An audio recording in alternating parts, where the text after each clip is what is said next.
Entonces, vamos a comenzar. Pues, bueno, me voy a adelantar, ya me presentaron. Y como les mencioné anteriormente, en este primer bloque vamos a ver lo que es el manejo nutricional de los pacientes con fístula enterocutánea. Luego, pues vamos a dejar 10 minutos para cualquier comentario o pregunta que ustedes tengan. Y posteriormente continuaremos con el segundo bloque en relación a lo que es paciente con falla intestinal aguda y crónica. Bueno, entonces, para comenzar hablando sobre fístula enterocutánea, primero hay que definir qué es una fístula. Una fístula en sí es una conexión anormal entre un órgano y otro. En este caso, fístula intestinal es una comunicación anormal entre algún tracto o algún segmento más bien del tracto gastrointestinal con otro órgano, el cual pues permite el flujo del contenido intestinal por sobre este órgano por más de 24 horas. Si esta comunicación anormal es entre el intestino y la piel, se conocerá como fístula enterocutánea, por lo cual todo el contenido intestinal va a estar fluyendo a través de la superficie de la piel.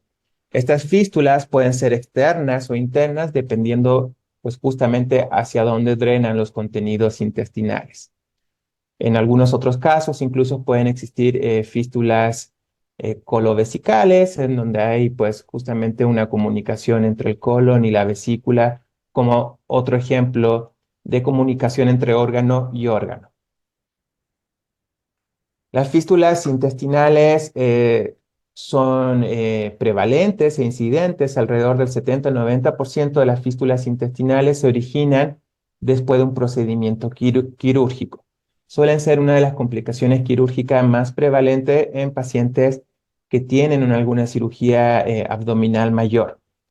Asimismo, los sujetos con enfermedad de Crohn son los que van a tener una mayor incidencia de fístulas intestinales, reportándose en el 22% de los casos. Pacientes con colitis ulcerosa y diverticulitis también pueden presentar una incidencia elevada de fístulas intestinales asociada a la misma fisiopatología de la enfermedad.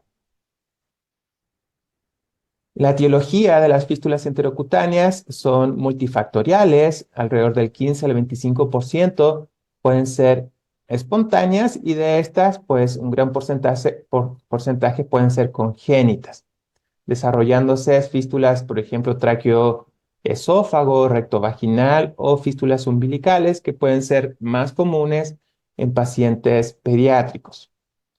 Y otro porcentaje importante de las fístulas espontáneas pueden ser adquiridas por diversas enfermedades de la mucosa intestinal, como la enfermedad de Crohn que vimos anteriormente, por presencia de infecciones o abscesos intraabdominales, pacientes oncológicos que tengan tumores intraabdominales, pacientes que estén en tratamiento, ya sea por radioterapia o quimioterapia, por algún tumor oncológico, tumor más bien gastrointestinal, también pueden desarrollar enteritis por radiación y generar una fístula enterocutánea, o por alguna lesión directa a través de un trauma abdominal.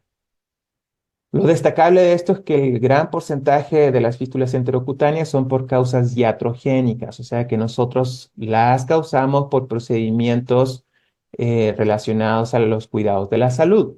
Y estos procedimientos son en gran parte por procedimientos quirúrgicos, como una lesión intestinal intraoperatoria, alguna falla o fuga de las anastomosis en pacientes que tienen anastomosis intestinales o que han sido operados de alguna resección intestinal o por alguna herida quirúrgica, una cicatrización incompleta, en donde gran parte de este componente pues tiene que ver el estado nutricional. Las fístulas enterocutáneas las podemos clasificar también dependiendo de su anatomía, de la fisiología o del gasto de las fístulas, la etiología y el pronóstico de cierre. Anatómicamente las podemos clasificar como proximal o distal. Proximal serían aquellas fístulas que se encuentran más cerca del estómago y distal, pues las que están más eh, avanzadas en el trayecto intestinal o más lejanas del estómago. Asimismo, las podemos clasificar como fístulas gástricas, que son las que se originan en el estómago, duodenales, yeyunales y ileales o colónicas. Podemos clasificarla de acuerdo al gasto. Aquellas fístulas intercutáneas de alto gasto son las que gastan más de 500 mililitros al día. Un gasto moderado será de 200 a 500 mililitros al día. Y un bajo gasto, los que pues drenan menos de 200 mililitros al día. También lo podemos clasificar de acuerdo a su etiología, como lo vimos en la diapositiva anterior, iatrogénica o espontánea, dependiendo pues el origen de estas fístulas. Y de acuerdo al pronóstico del cierre, podemos clasificarla como cierre espontáneo o un cierre no espontáneo, dependiendo del tamaño y de la localización de las fístulas enterocutáneas. ¿Cuáles van a tener un mayor pronóstico de cierre espontáneo? Pues principalmente las fístulas más proximales, como la de esófago, duodeno o yeyuno, las que tengan un tamaño menor a 1 centímetro y una proximidad superior a los 2 centímetros, que no tengan una afectación de la pared abdominal, en pacientes que tengan niveles de albúmina superior a 2,5 y que tengan un gasto menor a 500 mililitros, o sea, aquellas fístulas que sean de moderado o de bajo gasto, son aquellas que van a tener una mayor probabilidad de un cierre espontáneo. Por el contrario, las fístulas gástricas o que se encuentran en el ilion, que tienen un tamaño superior a 1 centímetro y una proximidad a la piel menor de 2 centímetros, pacientes que tienen abdomen abierto, una albúmina menor a 2,5 gramos por decilitros, una fístula de alto gasto, pacientes que ya tienen desnutrición y han tenido diversos procedimientos quirúrgicos, pues es poco probable que se logre el cierre espontáneo de estas fístulas. Se recomienda este acrónimo llamado FRIEN, que es una serie de factores que podrían estar relacionados con la probabilidad del cierre espontáneo de la fístula, como aquello de una presencia de un cuerpo extraño, exposición previa a radiación, el diagnóstico de la enfermedad, si existe o no alguna enfermedad inflamatoria intestinal, si el paciente ya tiene alguna infección en curso, si tiene alguna presencia de una fístula epitelizada que se encuentra en contacto con la piel, paciente neoplásico que tenga también una obstrucción distal o sepsis o que se encuentre con tratamiento de esteroides, pues también van a tener un pronóstico, un mal pronóstico de cierre espontáneo de la fístula. Entonces, pues son muchos los factores relacionados a la aparición de las fístulas. Como mencionamos anteriormente, un gran porcentaje de estas puede llegar a ocurrir en un procedimiento quirúrgico o son de apariciones postquirúrgicas. ¿En qué tipo de pacientes podrían aparecer fístulas? Pues aquellos que tienen desnutrición o que han tenido una pérdida de peso superior al 10%, que tienen una albúmina sérica menor a 3 gramos, que han tenido múltiples cirugías, e incluso en aquellos que se ha tardado en iniciar la nutrición enteral en el momento postquirúrgico, se puede incrementar el riesgo de apariciones de fístula. Por lo cual aquí es nuestro principal rol como profesionales de la nutrición, pues identificar estos factores de riesgo en pacientes quirúrgicos para tratar de disminuir la probabilidad de una fístula. Se ha mencionado, se ha reportado que la desnutrición incluso puede incrementar hasta 3,2 veces la probabilidad de presentar una fístula intestinal después de un procedimiento quirúrgico abdominal. Entonces, teniendo estos datos o esta información, pues es nuestra responsabilidad preparar previamente a nuestro paciente, optimizando su estado nutricional previo a una cirugía gastrointestinal en aquellos que sabemos que van a tener alguna cirugía abdominal mayor, con la finalidad pues de disminuir la aparición de estas fístulas. Por lo cual el primer tratamiento de una fístula enterocutánea pues será entonces su prevención, optimizando el estado nutricional de estos pacientes previo a una cirugía gastrointestinal. ¿Por qué es importante prevenir la aparición de las fístulas? Pues justamente las fístulas se asocian con diversas complicaciones en la cual pues se entra a un círculo sin fin, ¿no? Que pues entre la fístula sea de mayor gasto, pues hay una mayor probabilidad de que se tenga infección o se desarrolle sepsis. esta sepsis pues incrementa aún más la desnutrición o empeora el estado nutricional y esto a su vez genera un desbalance de líquidos y electrolitos. Anteriormente, antes de los años 60, pues la mortalidad por fístulas intestinales era muy elevada, entre un 40 y 65%. En la actualidad, pues esta mortalidad ha disminuido bastante, entre un 6 y un 21%, pues debido a que pues ya tenemos más información, más evidencia o guías de práctica clínica que nos dan recomendaciones sobre el manejo médico nutricional de estos pacientes. Uno de los principales factores que han contribuido a disminuir la mortalidad en estos pacientes, pues es justamente la intervención nutricional, mejorando el estado nutricio del paciente a través de algún soporte, ya sea enteral o parenteral. Por otro lado, pues la sepsis ha sido en la actualidad la principal causa de muerte en estos pacientes, pues con una mortalidad reportada del 85% y la de nutrición en un 60%. Entonces, la desnutrición es la piedra angular para el tratamiento de estos pacientes. Sabemos que estos pacientes se encuentran en un mayor riesgo de presentar desnutrición, ya sea por una menor ingesta energética eh, asociado pues justamente a una alteración en la función intestinal.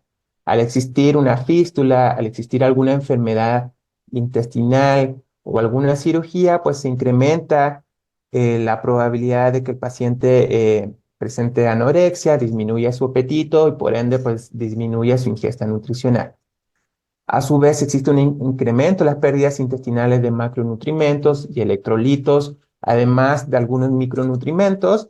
Se ha reportado que por cada litro que se llega a perder de una fístula enterocutánea, pues incluso podemos llegar a perder entre 60 y 70 gramos de proteínas que deberíamos de reponer. Em, Ha asociado también que existe un incremento en el gasto energético. Estos pacientes, como se encuentran en un proceso de cicatrización continua, muchos de ellos ya tienen una infección o tienen sepsis, pues esto hace incrementar el gasto energético a través de la mayor utilización de los macronutrientes para convertirlos en energía. Entonces, si sumamos estos factores, además del incremento del gasto energético, el incremento de las demandas de proteínas y de micronutrientes, pues gran parte de la población de pacientes con fístulas pues van a presentar desnutrición.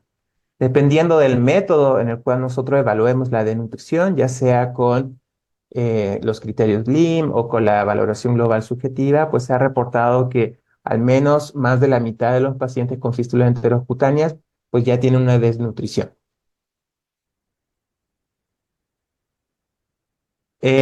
Pues ya de lo que hemos visto un poco de las fístulas intestinales, vamos a comenzar a hablar sobre su tratamiento, y al cual pues el tratamiento médico se debe centrar principalmente en la prevención y en el manejo de la sepsis.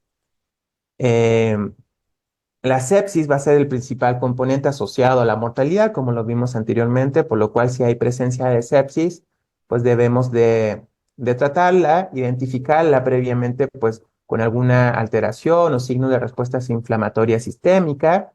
Y una vez que esté establecida la sepsis, pues debemos identificar el foco y optar por drenaje radiológico de los abscesos que originaron la sepsis.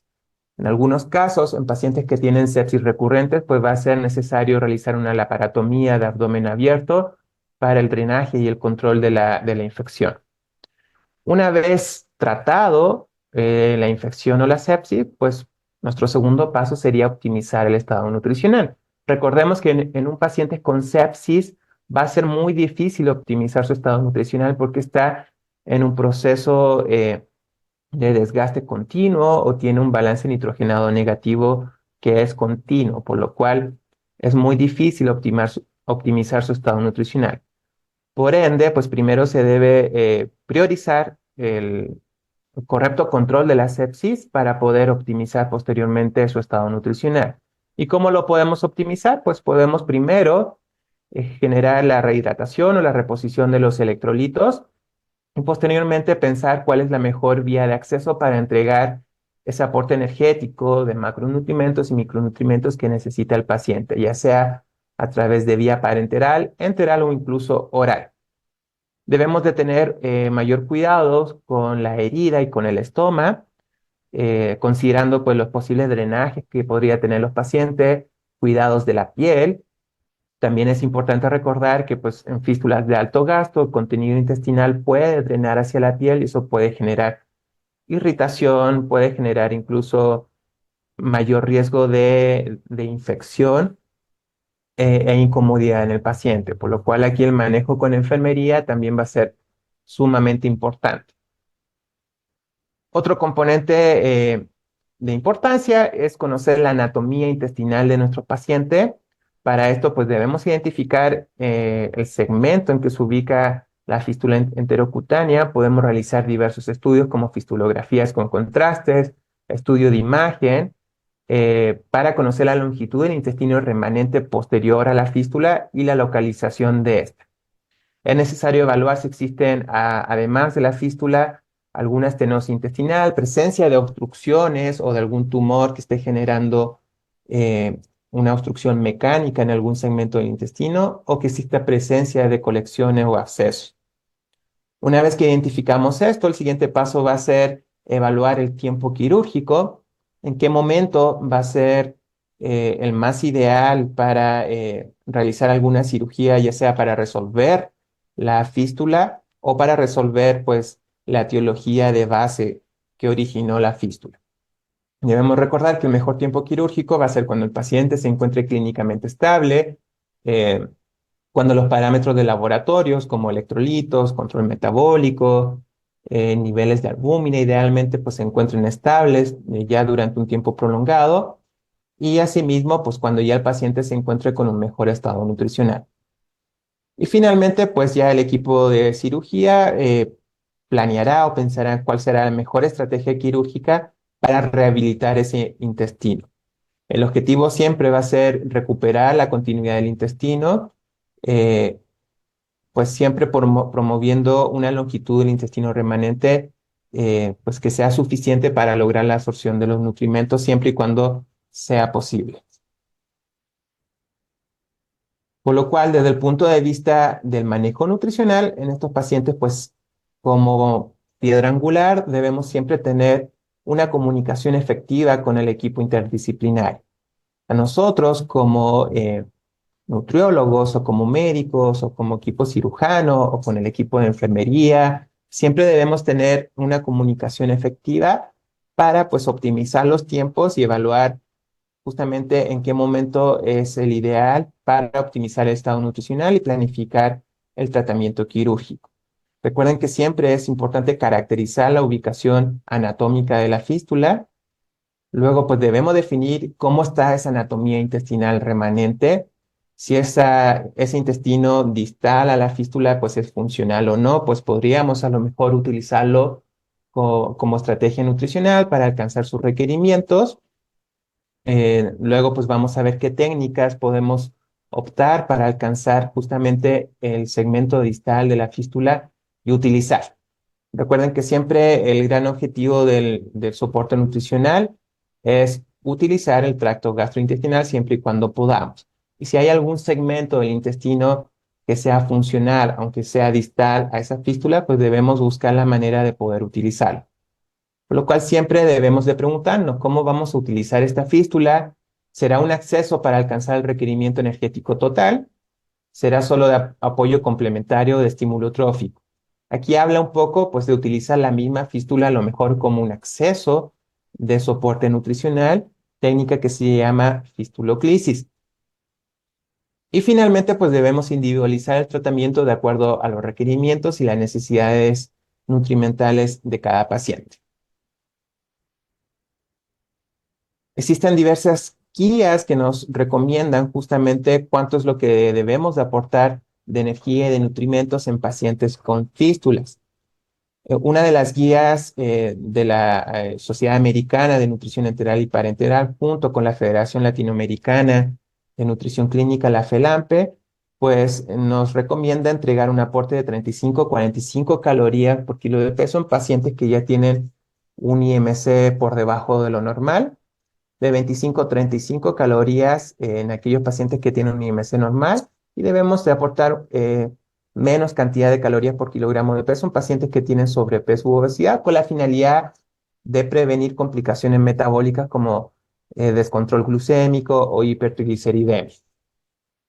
Aquí, ¿cómo vamos a definir si le damos el rango más bajo o el rango superior? Pues va a depender justamente del comportamiento de la fístula. Yo les recomendaría, si tienen a alguien con fístula de alto gasto, pues sí optar por los límites más altos de las recomendaciones de energía. Similar ocurre con el aporte o las recomendaciones de proteína. Al menos se debe asegurar un aporte de 1.5 gramos por kilogramo de peso al día. Y en aquellos pacientes con fístulas de alto gasto, pues debemos de ir hasta 2.5 gramos por kilogramo de peso al día. Recordando que pues estos pacientes pueden llegar a perder una gran cantidad de proteínas a través del drenaje de la fístula. Y el manejo de líquidos también será importante. Uno de nuestros objetivos es prevenir la deshidratación relacionada a la pérdida de líquidos intestinales, por lo cual se debe de asegurar una infusión de 35-40 mililitros por kilogramo de peso al día, en la cual en gran parte de los pacientes con fístulas de alto gasto se debe de asegurar a través de aporte intravenoso. Los lípidos y los carbohidratos se deben de aportar de acuerdo a las calorías no proteicas. A continuación vamos a ver algunos componentes específicos que nos mencionan las guías de acuerdo con el aporte de ciertos tipos de lípidos en pacientes con fístula enterocutánea. Otro componente importante de evaluar es la cantidad de energía que pues, le estamos dando a nuestros pacientes. Existen diversos estudios que han relacionado el aporte energético y la probabilidad de cierre de las fístulas enterocutáneas, recordando que el cierre de una fístula es un proceso de cicatrización que requiere grandes cantidades de energía, de proteínas y de micronutrientes. Algunos estudios nos han mencionado que pacientes con fístulas enterocutáneas que reciben más de 1.500 calorías a través de una alimentación enteral, pues disminuye la mortalidad de un 58% a un 16%, pero en aquellos que reciben más de 3.000 calorías al día, pues tuvieron una disminución significativa de la tasa de mortalidad hasta el 12%, y lo que es más importante, pues la probabilidad de cierre de la fístula fue casi el 90%.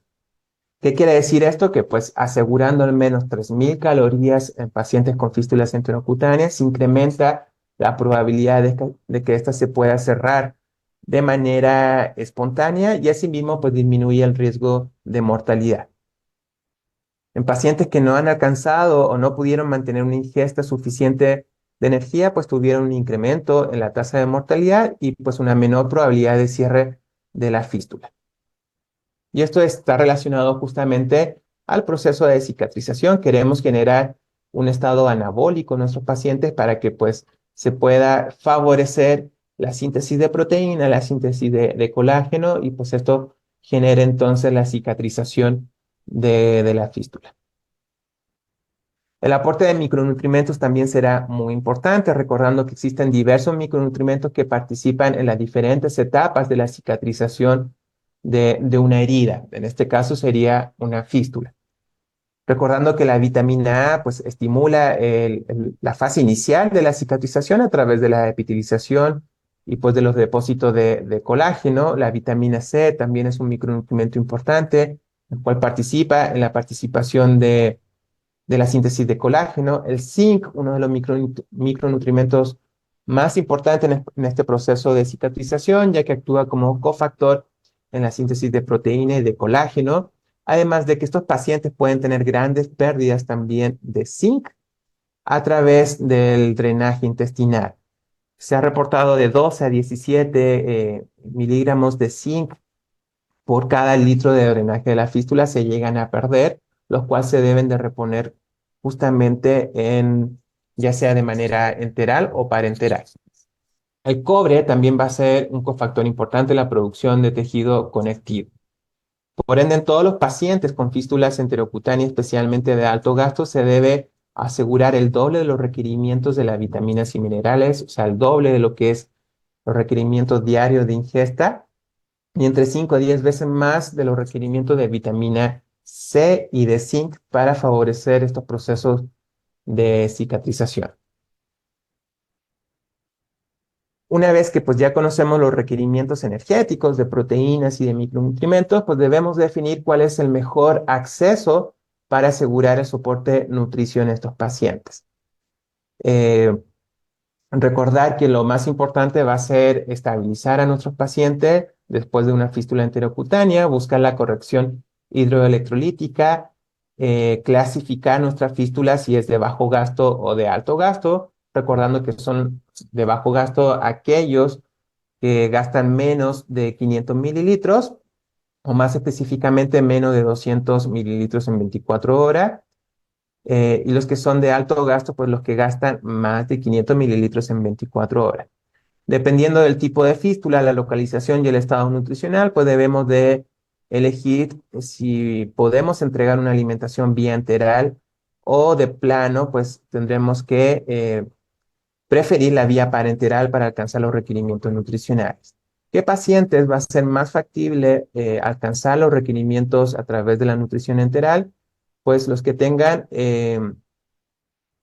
perdón, aquí una fístula de bajo gasto, que sean esofágica, gástrica o duodenal, y que pues la punta de la sonda pueda quedar distal a la fístula enterocutánea, pues se puede optar por una nutrición enteral que probablemente sea bastante bien tolerada. Y en aquellos casos que no se logra alcanzar los requerimientos a través de la nutrición enteral, podemos complementarla con la nutrición parenteral. En cambio, en pacientes que pues tienen estas fístulas de alto gasto y la localización de la fístula sea en el intestino delgado proximal y que exista una incapacidad de colocar una sonda distal a la fístula enterocutánea porque existe alguna obstrucción o la longitud del intestino remanente posterior a la fístula es muy corta, pues debemos de optar principalmente por la nutrición parenteral como la principal vía de acceso de soporte nutricional. Hay que recordar que en algunos casos nuestros pacientes sí pueden recibir alimentación vía oral. Estos pacientes deben de tener al menos de 60 a 100 centímetros de intestino delgado sano, no obstruido y que sea funcional, y preferentemente que tengan la válvula ileocecal y el colon intacto. O sea, que no tengan antecedentes de colectomía o de alguna anastomosis ilion colónica con pérdida de la válvula ileocecal. Estos pacientes pues logran controlar más el tránsito intestinal, por lo cual el débito o el gasto de la fístula puede ser menor y pues logran tolerar grandes cantidades o cantidades suficientes más bien de alimentos vía oral. Siempre pues recomendando dietas con un mayor aporte de energía, alta en sal y baja en residuo para pues uno favorecer la optimización hídrica, la absorción de solutos en el yeyuno y disminuir justamente la intolerancia gastrointestinal a través de una dieta baja en residuos. Ok, entonces, ¿qué técnicas podemos utilizar nosotros para favorecer el aporte de la nutrición enteral? Pues existen diversas estrategias distales a las fístulas que podríamos optar en nuestro paciente con la finalidad pues de siempre utilizar el intestino. Recordemos que el intestino pues también tiene funciones inmunológicas importantes. Esto genera también pues una mayor defensa en nuestros pacientes y un mayor riesgo de infecciones, por lo cual, aunque logremos estimular el intestino con pequeñas cantidades de nutrimentos, pues va a ser suficiente para entregarle algún beneficio a nuestros pacientes. Por ende, en pacientes que tienen fístulas proximales, pues existe la posibilidad de insertar una sonda de alimentación a través de un acceso distal, por ejemplo, una yeyunostomía o una sonda con avance yeyunal. Si la fístula es muy distal, por ejemplo, una fístula en el ilio o en el colon, pues el paciente podría tener nutrición a través del aporte de la vía oral o a través de una sonda nasogástrica. ¿Ok? Entonces, estas son las técnicas, ya sea a través de una sonda nasoyeyunal o de una yeyenostomía en pacientes con fístulas proximales, o a través de una sonda distal a la fístula o una fistuloclisis en pacientes que tienen una fístula más distal. Vamos a hablar un poco más de lo que es la fistuloclisis. La fistuloclisis es una técnica o una estrategia para entregar alimentación enteral a través de una fístula intestinal.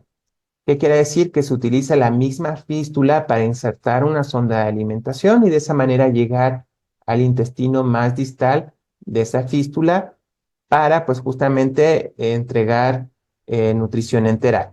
Se trata de una opción nutricional complementaria y pues que ha sido validada en determinados tipos de pacientes con fístulas enterocutáneas. El objetivo de una fistuloclisis pues va a ser alcanzar en el menor tiempo posible los requerimientos energéticos a través del uso del intestino con la finalidad pues de que sea la manera más fisiológica posible y disminuir el riesgo de dependencia de la nutrición parenteral en estos pacientes. Sin embargo, se requiere al menos de 75 a 100 centímetros de intestino remanente funcional posterior a la fístula y que no esté obstruido para poder ser candidato a una inserción de una fistuloclisis. Muy bien, entonces, ¿quiénes serían candidatos para una fistuloclisis? Como lo mencionamos anteriormente, al menos 75 centímetros. En algunos estudios mencionan 100 centímetros de intestino funcional posterior a una fístula. En nuestra experiencia clínica lo hemos logrado en pacientes que tienen entre 70 a 100 centímetros de intestino remanente distal a una fístula.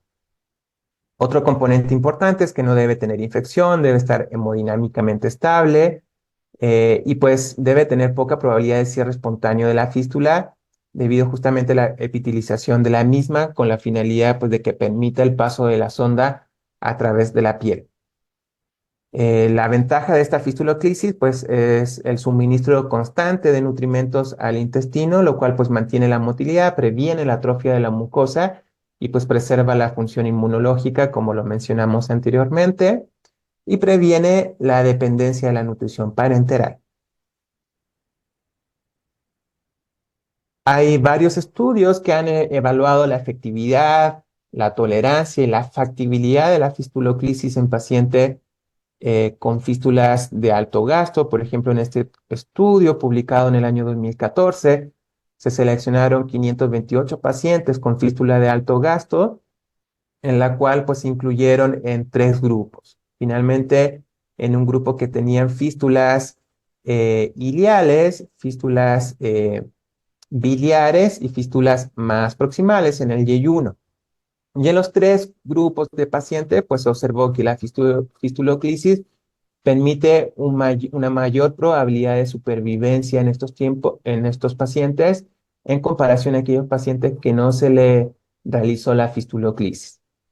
¿Qué quiere decir? Que pues justamente esta estrategia logra disminuir el riesgo de mortalidad de manera significativa, en donde se reporta en este estudio, después de un año de seguimiento, que el 2,9% de los pacientes con fistuloclisis falleció, mientras que el 16,7% de los pacientes sin la fistuloclisis pues falleció. O sea, quiere decir que es una estrategia bastante adecuada o importante para disminuir la mortalidad en estos pacientes.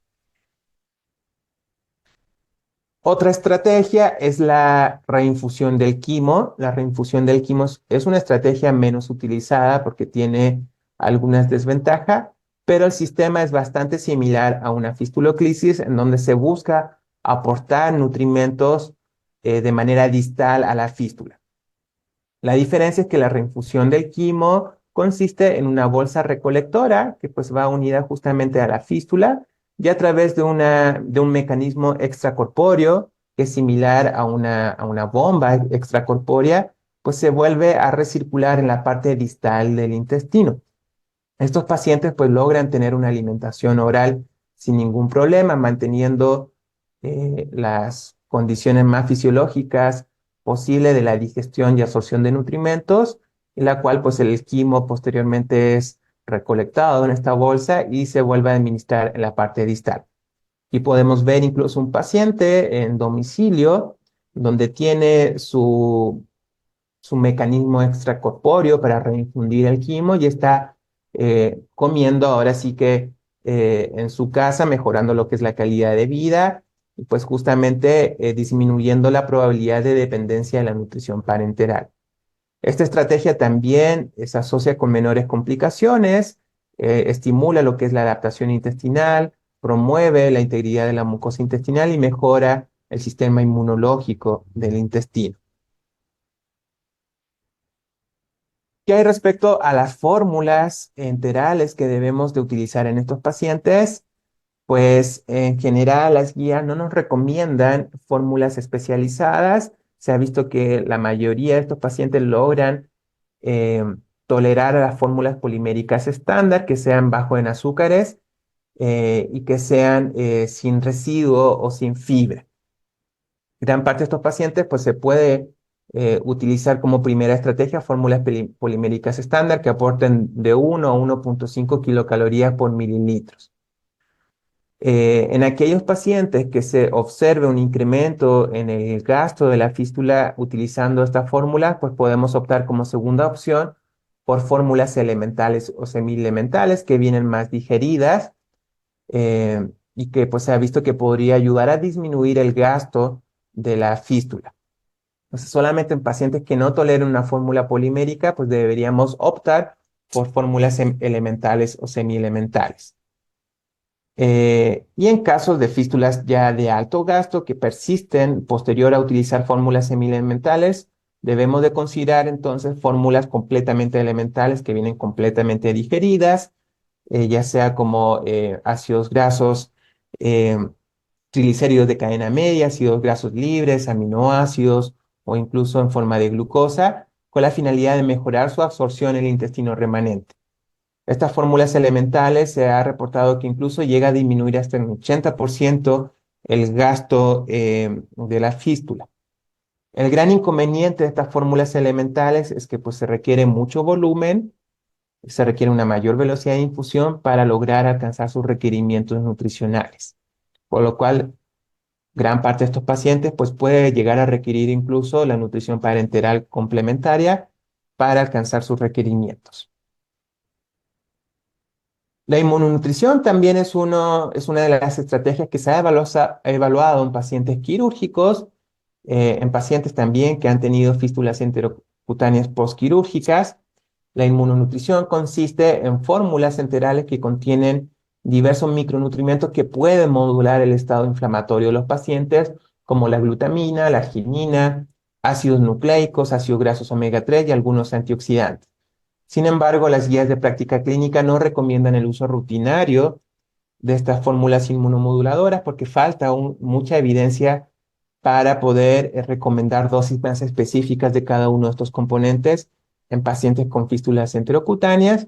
Y asimismo se han visto algunos resultados controversiales en pacientes que puedan tener sepsis abdominal. Eh, Sin embargo, pues uno de los componentes que sí se ha visto mayor evidencia es el uso de la glutamina oral. Recordemos que la glutamina es un aminoácido importante para el enterocito o para la mucosa intestinal, el cual es utilizado como fuente energética que se obtiene a través de la citrulina y promueve la integridad de la mucosa intestinal. Entonces, la glutamina oral, adicionada, por ejemplo, el uso de la nutrición parenteral, se han visto muy buenos resultados en el cierre espontáneo de una fístula enterocutánea. Muy bien, entonces la glutamina es un aminoácido esencial, sirve como fuente energética para los enterocitos y linfocitos, tal cual como les mencioné anteriormente, existen estudios observacionales de manera retrospectiva, faltan ensayos clínicos que nos puedan entregar una mayor fortaleza de evidencia. Sin embargo, los estudios que hay en la actualidad, pues sí nos han mencionado pues este beneficio. Por ejemplo, en 28 pacientes con fístula enterocutánea postquirúrgica de alto gasto que no tenían evidencia de insuficiencia renal o insuficiencia hepática o sepsis, pues se le aportó a 9 de ellos glutamina oral a una dosis de 0,3 gramos por kilo de peso al día, adicional a la nutrición parenteral contra un grupo control en donde solo recibieron nutrición parenteral. Y en este grupo de suplementación, pues se observó, aparte de una menor mortalidad, una menor estancia hospitalaria y un cierre espontáneo, una mayor probabilidad de cierre espontáneo de la fístula con 13.2 mayor probabilidad de cierre en comparación al grupo de pacientes que solo tenían nutrición parenteral. Muy bien, entonces con esta diapositiva finalizamos el primer bloque mencionando como conclusión que pues las fístulas intestinales, especialmente aquellas de alto gasto, tienen complicaciones severas como la desnutrición, la sepsis y mayor alteraciones electrolíticas e hidroelectrolíticas, lo que incrementa también el riesgo de mortalidad. La implementación de soporte nutricional temprano va a ser vital para el pronóstico de cierre de la fístula y asimismo para prevenir el desarrollo de una fístula en un paciente postquirúrgico. Además que permite disminuir la mortalidad. Siempre debemos buscar la vía enteral como la primera vía de acceso siempre y cuando sea posible, determinar si podemos llegar a la parte distal de la fístula y ocupar ese intestino remanente para pues promover los efectos benéficos de lo que es una nutrición trófica en el intestino. Y por último, pues también es una invitación, hace falta mayor investigación clínica en estos tipos de pacientes para poder entregar mejores recomendaciones y mejorar la intervención nutricional y principalmente pues prevenir la desnutrición en estos pacientes con fístulas enterocutáneas de alto gasto. Muy bien, pues entonces finalizamos el primer bloque y pues vamos a dejar los 10 minutos para el espacio de preguntas.